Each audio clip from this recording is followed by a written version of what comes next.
fitting called a drip edge along the eaves. I'll explain its purpose shortly. Then we add the overlapping sheets of the membrane. Along this inclined edge called the rake of the roof, we'll install another drip edge, which will prevent wind-driven rain from penetrating underneath the membrane. Next, we'll simultaneously add the shingles and associated flashing, strips of sheet metal configured to prevent leaks at intersections and penetrations. In this case, the intersection of the garage roof with this wall, the valley formed by the intersection of these two roof surfaces, and the penetration of the chimney through the roof surface. The shingles are nailed to the roof sheathing, starting at the eaves and working upward, with each row overlapping the one below it, with each nail passing through 2 layers of shingles, and with any nail heads subsequently covered by the overlapping shingle above. One final row of specially cut shingles is draped over the ridge in a paramount application of the golden rule: no exposed seams point uphill. The golden rule is also reflected in the flashing installation, which must be carefully integrated with the shingles to ensure that there are no possible pathways for water to enter the gaps that the flashing is intended to seal.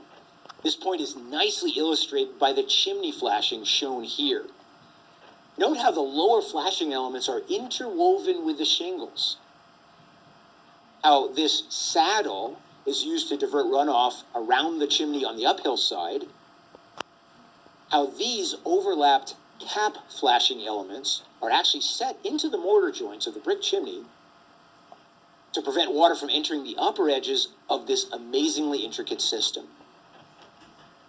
We now have an integrated roof system that will shed any precipitation falling upon it.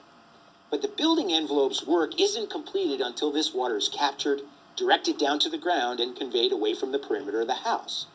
This is the job of our aluminum rain gutters, which are attached to this vertical board called the fascia and sloped very gently downward toward these downspouts at each corner of the building. With the gutters in place, we can now see how the whole roof system works.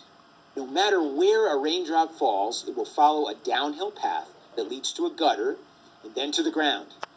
Zooming in on the eaves, note how the overlapping shingles, membrane, and drip edge all work together to ensure that all of the water flowing off the roof surface lands in the gutter.